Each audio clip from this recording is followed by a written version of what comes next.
Assalamualaikum warahmatullahi wabarakatuh.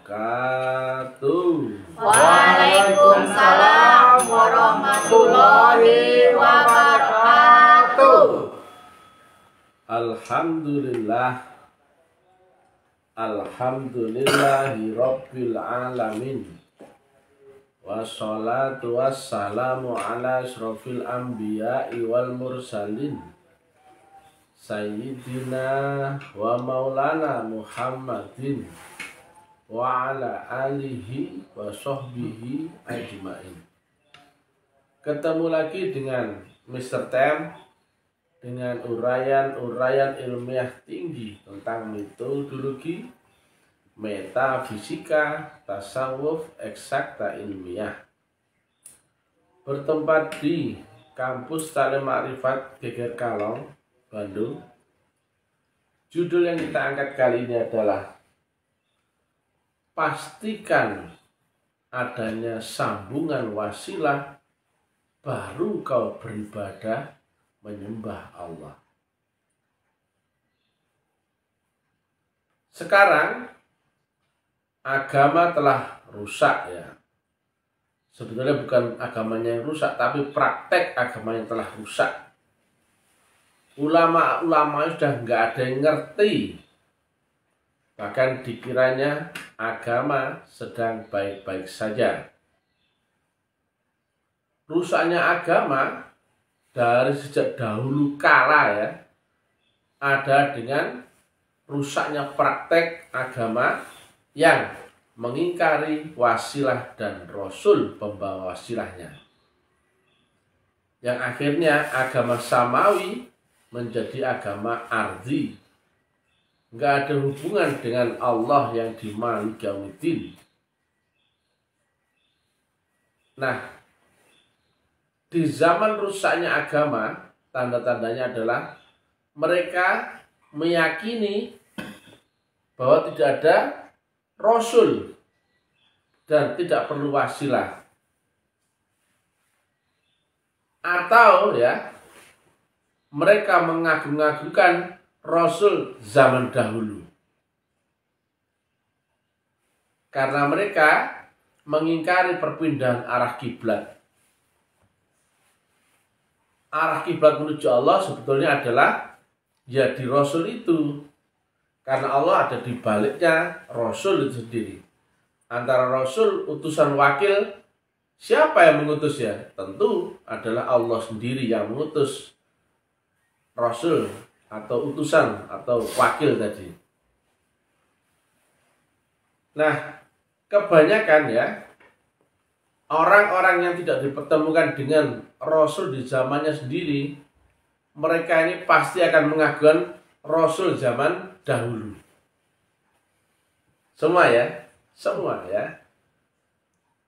Mulai ya Hindu, Buddha, Yahudi, Konghucu, Nasrani, dan juga Islam, itu karena mereka awalnya ya ada sambungan wasilah dan ada Rasulnya, kemudian ditinggal zahirnya Rasul itu wafat, maka perlahan-lahan wasilah itu kemudian memudar atau enggak dipakai oleh manusianya.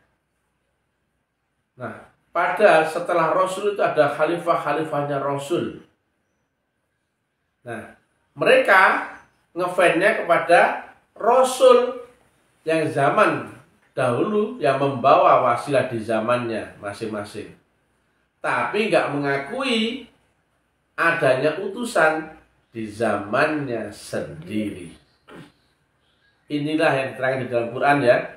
Perpindahan arah kiblat itu sulit bisa diterima oleh orang-orang ya yang terdogma ya.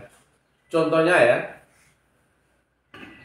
zaman Hindu Rasulnya adalah Guru Krishna, tetapi rusaknya Hindu kemudian dilanjutkan oleh Guru Siddhartha Gautama. Nah, sebetulnya masing-masing manusia ini adalah rasul ya, yang tadi itu. tetapi zahirnya beda-beda ya. Kenapa kok misalnya bilang itu Rasul? Ya, walaupun di dalam kitab Quran hanya menyebut 25 Rasul. Ya, logika, biar saya jelaskan biar nggak rewel Anda. Di manuskrip kuno itu ada 4.200 agama. Lah masa 4.200 agama nggak ada Rasulnya? Itu berarti apa? Diringkas menjadi 25 yang dikabarkan dalam Quran. Karena itu yang masih bisa terbaca oleh pengetahuanmu. Yang zaman lebih bahula lagi ada, cuman kamu sudah nggak ngerti dan nggak perlu ngerti, betul nggak? Ya. Bukan berarti nggak ada ya. Nah, itulah kalau disebut semua Quran menjadi segini kitabnya, betul nggak? Betul. Tebalnya, betul nggak? Ini kan ada orang bodoh-bodoh kan harus jelaskan ilmiahnya ya. Nah, ketika Allah mengirimkan perbaikan agama ya, makanya agama ditujukan untuk memperbaiki agama lalu. Rusak diperbaiki lagi, rusak diperbaiki lagi. Islam menyempurnakan. Saya terangkan. Ketika rusak, ya Allah kirimkan Rasul membawa sambungan wasilah, itu enggak? Betul. Tapi orang-orangnya belum bisa move on dengan Rasul yang lalu. Demikian juga syariatnya. Padahal ya, jika diperbaiki, barangnya sama nggak? Sama. Kenapa orang masih tetap pakai yang telah rusak, itu kan? Betul. Kelirunya di situ ya. Contohnya ya, ini logika ya. Agama A ini rusak, kemudian diperbaiki dengan diturunkan Rasul ya, membawa sambungan tali wasilah. Kemudian berbuahlah syariat B. Nah, memperbaiki berarti barangnya sama nggak? Sama. Tetapi orang sulit menerima Rasul B. Nah, ini masalahnya. Tetap berpegang pada Rasul A. Padahal sudah nggak ada sambungan wasilahnya. Karena apa? Sudah luntur. Yang mana sambungan wasilah yang asli? Yang dibawa B. Demikian juga B. Rasul B wafat. Kemudian sambungan tali wasilahnya kemudian perlahan memudar dan rusak. Diturunkan lagi oleh Allah Rasul C. Memperbaiki, berarti yang diperbaiki sama nggak barangnya? Sama. Rasul C membawa sambungan tali wasilah lagi ya, agar ada hubungan antara manusia dan Allah dan antara manusia dan antara Allah dengan manusia. Tapi agama B, orang-orangnya sulit menerima Rasul C. Padahal di sini sudah masih ada wasilahnya nggak? Sudah disempurnakan ini, otomatis ini nggak ada dong. Karena apa? Di satu zaman hanya ada satu pembawa wasilah itu di seluruh dunia. Maka di agama B, ketika ada perbaikan dari Rasul C, di agama B ada nggak wasilah? Ada. Sudah nggak ada. Nah, C kemudian ditinggal Rasulnya, ya. Kemudian sambungan wasilah memudar dan rusak, betul kan? Makanya agamanya kemudian agama C kemudian rusak. Diturunkanlah Rasul D untuk menyambungkan wasilah tadi ya, membawa wasilah ya dari Allah ya kepada manusia dan agar manusia bisa berhubungan dengan Allah. Rasul D ya memperbaiki agama C yang rusak ya karena sudah kehilangan wasilahnya.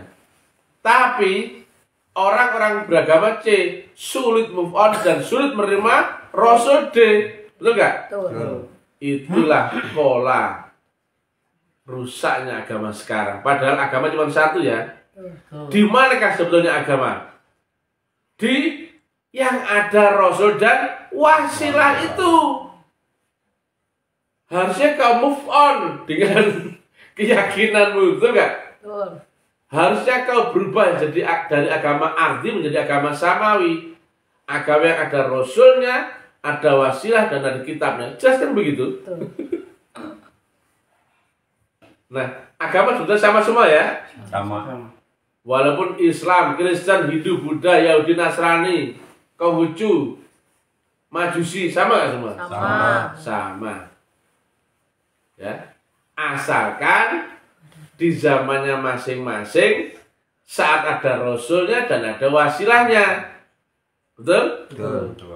Tapi kalau sudah nggak ada wasilah, itu bukan agama namanya. Itu keyakinan, kepercayaan, tapi nggak ada sambungan dengan Allah, makanya nggak bisa membuktikan. Orang Islam sekarang mana bisa mi'raj salatnya, mana bisa khusyuk, mana bisa praktek. Karena apa? Mereka tahu teori tapi nggak tahu cara praktek. Akhirnya apa? Teori dipraktekkan dengan keyakinan dan kepercayaan. Mana nyambung? Baru syahadat cuman mengucapkan. Mana nyambung? Mana bisa bersaksi? Sholat katanya mengingat Allah. Apanya Allah kau ingat? Nah ini dia ya. Nah logikanya ya. Cari dulu sambungan tali wasilah itu. Baru kau berhubungan dengan Allah, kan gitu. Misalkan ya, ini ada kau ya, dan ini temanmu ya, jarak 3 kilo. Ini jaraknya, ini ya, 3 kilo ya. Nah, kira-kira ya, bisa nggak komunikasi dengan cara manual? Antara A dan B? Nggak mungkin. Tapi si A kepingin menghubungi si B. Maka, harusnya ya, dia si A mencari cara berhubungan dengan si B, atau asal dia ngomong langsung dengan niat keyakinan dan kepercayaan dengan si B. Aku tak ngomong teriak. Bodoh nggak? Mencari caranya dulu. Oh, aku bisa berhubungan dengan B, harus memakai teknologi, contohnya handphone. Berapa nomor handphonenya? Gitu tak? Ya. Baru ditelepon, baru nyambung, betul nggak? Betul. Jangan asal keyakinan kepercayaan, makan mentah teori, akhirnya apa? Asal ngomong, kemudian dikira yakin dan percaya bisa nyambung dengan si B. Tolol namanya. Betul? Betul. Itu jarak 3 kilo sudah nggak mungkin. Padahal sama-sama di dunia, hanya terpisah jarak saja. Apalagi kau sama Allah, loh. Yang jaraknya adalah 7 lapis langit dimensional. Dan yang lebih parah lagi adalah kau dan dia beda dimensi, beda frekuensi. Kau di dunia, Allahmu di ujung akhirat. Loh. Kau di AM, kau mencari dia di FM. Kira-kira nyambung nggak? Tidak. Nah, kalau sudah begitu, kenapa kok kau sholat, kemudian kau mendoa, kau apa ibadah, kau zikir, sementara kau belum tahu cara untuk menyambungkannya dulu, betul nggak? Ya. Makanya kata Nabi, tidak sah sholatmu jika kau belum kenal siapa yang kau sembah. Nah, lebih parah lagi ya, ulama kan bodoh-bodoh tolol-tolol, ya kan? Mereka asal bacot saja, ngasih amalan ini, gitu, agar kau kaya, ya enggak? Ya. Sholatlah begini, maka urusanmu lancar, lapang, kau sehat dan sebagainya. Loh, siapa yang bisa berhubungan dengan Allah? Ada rukun syaratnya, betul nggak? Tuh. Allah saja memerintahkan ibadah khusus bagi yang beriman, bukan kepada semua orang. Berarti ada perbedaan ya. Ya. Berhubungan dengan Allah berarti nggak bisa untuk semua orang ya. Hanya orang-orang beriman yang disuruh beribadah, betul nggak? Betul. Ya ayyuhalladzina amanu, contohnya kutiba alaikumussyam, bukan ya ayyuhan nas kutiba alaikumussyam, bukan. Demikian dari sholat dan sebagainya. Kenapa ada orang yang ulama ya buya-buya ini ngajarkan ini supaya rezekimu lancar tuh? Kenapa dia nggak ngajarkan cara berhubungan dengan Allah dulu? Kau kira Allah itu di sebelahmu, di dimensi yang sama denganmu, bodoh. Semua bisa cerita teori. Allah bikin begini. Kapan kau ketemu Allah di dunia? Anjing. Betul gak? Betul. Kau kira semudah itu ya? Aduh, ada ulama-ulama tolol itu ya, yang mengira bisa berhubungan dengan Allah dengan caranya sendiri. Allah saja loh, untuk berhubungan dengan manusia memakai sistem wasilah yang dibawa oleh Rasul. Lantas kira-kira manusia bisa berhubungan dengan Allah tanpa sistem wasilah itu? Tidak. Tololmu di mana? Gak percaya. Ya ayyuhalladzina amanu kutiba apa? Innallaha wal malaikatahu yusholluna 'alan nabi. Ya ayyuhalladzina amanu shollu 'alaihi wa sallimu taslima. Kalau Allah bisa berhubungan langsung dengan manusia, nggak perlu ada rasul. Rasul itu apa? Wakil utusan. Padahal dia di sini nggak? Enggak. Kalau ada wakil utusannya, masa ada dia di sini, betul nggak? Jelas ya? Jelas. Kalau ada duta besar di Indonesia, duta besar Amerika di Indonesia, masa presidennya tinggal di sini? Ya enggak lah. Makanya ada wakilnya, betul nggak? Betul. Itu nalar, masuk akal ya. Nah, kenapa ya orang kok kemudian mengajarkan ini itu ritual ini itu, sementara tidak melewati syarat rukun hubungan tali wasilah dengan Allah? Nah, padahal ya, jika ya ajaran ulama ini kemudian dipraktekkan orang lain, ya manusia yang awam, yang tanpa lewat syarat rukun dan caranya, tanpa lewat sambungan wasilah dan rasulnya, bisa nyambung nggak dengan Allah? Gak mungkin lah. Jelas ya ini? Jelas. Kok bisa-bisanya ada ulama mengajarkan baca Al-Fatihah 157 kali, kau akan begini. Gak. Tel ya. Jancuk itu ya. Ajaran ulama jancuk itu ya. Sama seperti ya, kalau di hutan ya, kemudian kau diajari cara menghubungi istrimu di rumah. Di hutan nggak ada sinyal, nggak ada apa. Caranya adalah dengan, misalkan ya, dengan begini. Sementara nggak ada hubungan saluran gelombang ya dan frekuensi, maka nyambung nggak dengan istrimu di rumah? Tidak. Nggak ada sinyal, nggak ada teknologi, nggak ada HP. Bodoh namanya, betul nggak? Harusnya kau pastikan jalan dan caranya itu nyambung, baru kemudian kau sampaikan ritualnya, betul? Betul. Inilah ya, karena ulama nggak ngerti ya, mengingkari wasilah, mengingkari rasul zaman ini, dan tidak ketemu rasul zaman ini, mereka kira bisa berhubungan dengan Allah dengan keyakinan, kepercayaan dan caranya sendiri. Persis nggak dengan analog tadi agama yang rusak? Persis. Dan sejak ditinggal wafatnya Nabi Muhammad, perlahan-lahan pun Islam memudar wasilahnya. Padahal jelas ya, harus kau cari pembawa wasilahnya lagi di zamanmu sendiri. Betul? Betul. Pola yang sama ya. Dan itulah yang sulit diterima oleh manusia, yaitu perpindahan arah kiblat. Harusnya kau berkiblat akan Nabi Muhammad sang Rasulullah zaman 1500 tahun yang lalu, atau sang Nabi Muhammad Rasulullah di zaman ini, di zamanmu sendiri. Zaman ini. Bukankah itu asyhadu alla ilaha illallah wa asyhadu anna Muhammad Rasulullah? Jelas? Jelas. Tapi mereka tidak bisa move on ya, dan mereka tertutup hijab, sehingga mereka berkiblat akan Nabi Muhammad sang Rasulullah di zaman 1500 tahun yang lalu, nggak kenal, nggak tahu wujudnya, nggak ada sambungan jamaah dengan rohaniyahnya. Sesat ya. Sesat. Lah kalau berhubungan dengan siapa saja ya, nggak tahu alamat, nggak tahu jalan, nggak tahu caranya, bisa nyambung? Tidak. Kau antar paket ini, nggak tahu alamatnya, nggak tahu jalannya, nggak tahu caranya, bisa sampai? Tidak. Di dunia saya sudah nyasar, betul nggak? Betul. Apa di akhirat? Goblok. Kalau ada ulama yang ngajarkan ritual begitu tanpa menjelaskan ya alamat, jalan dan cara, pasti ulama goblok, tolol.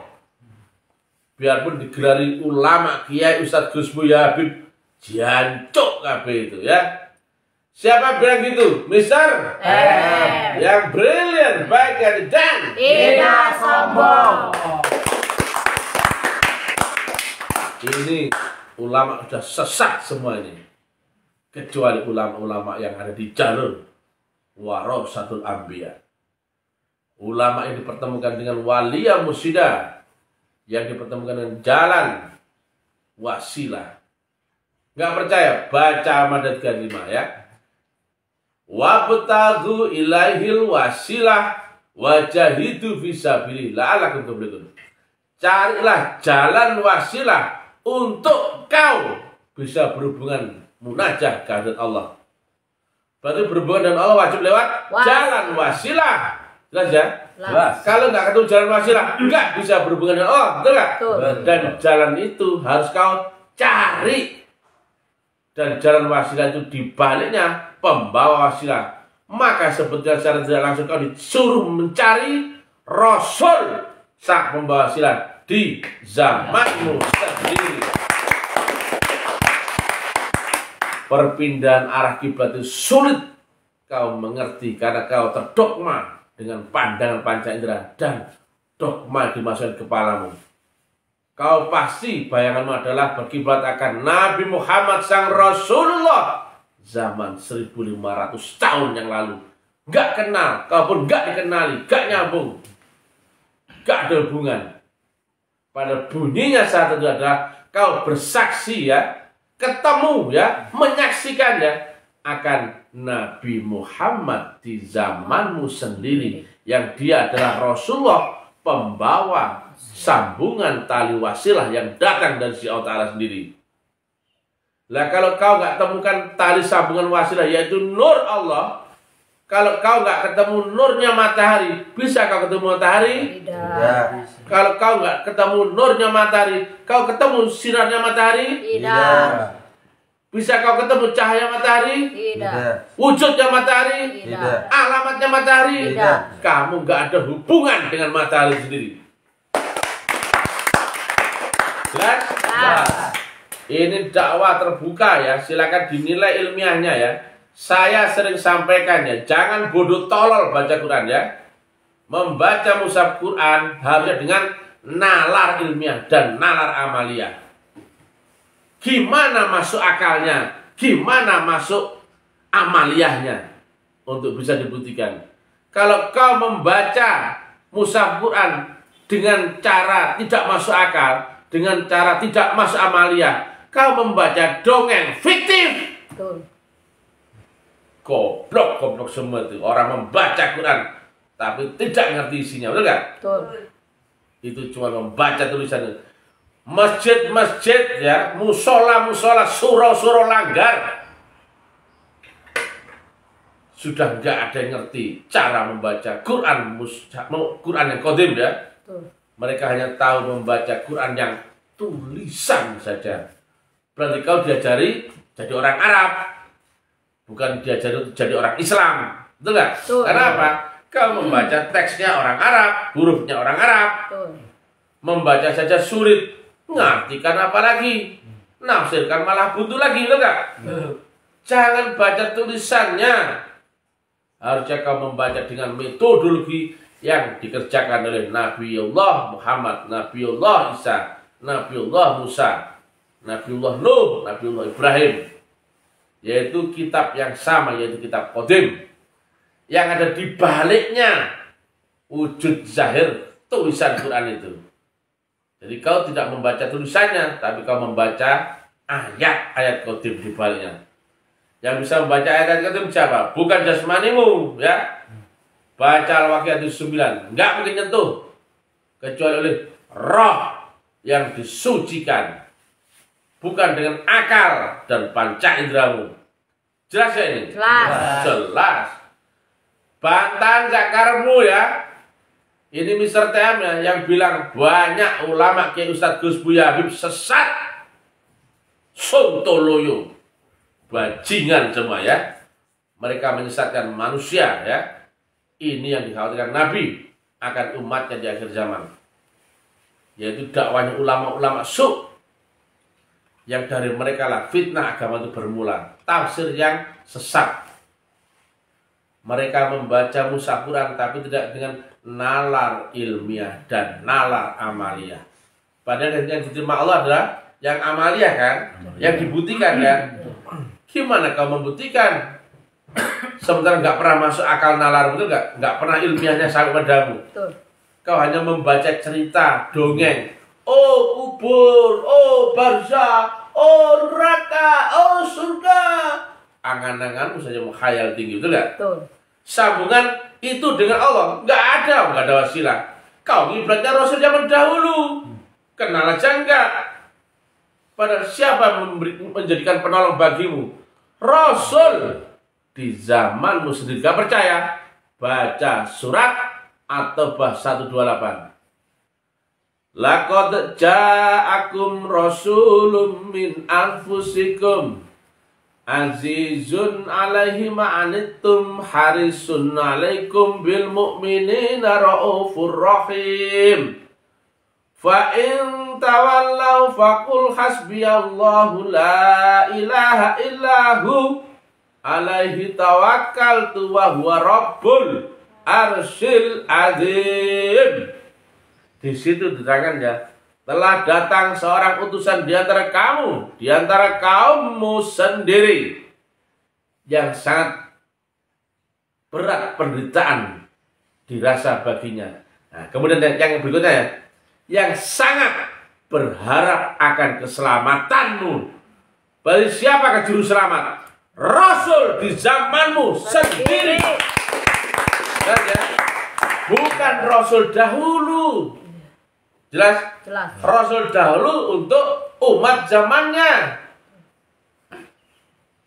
Rasul yang zaman ini untuk menyelamatkan umat di zaman ini.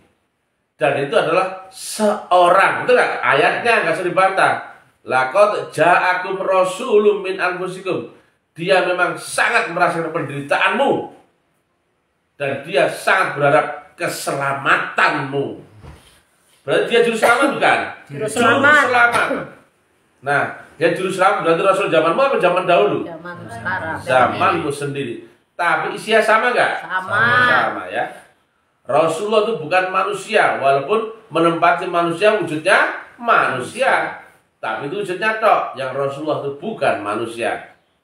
Sama seperti presiden, dia bukan manusia, tapi menempati manusia. Maka wujudnya presiden pasti sama dengan wujudnya manusia. Betul gak? Betul.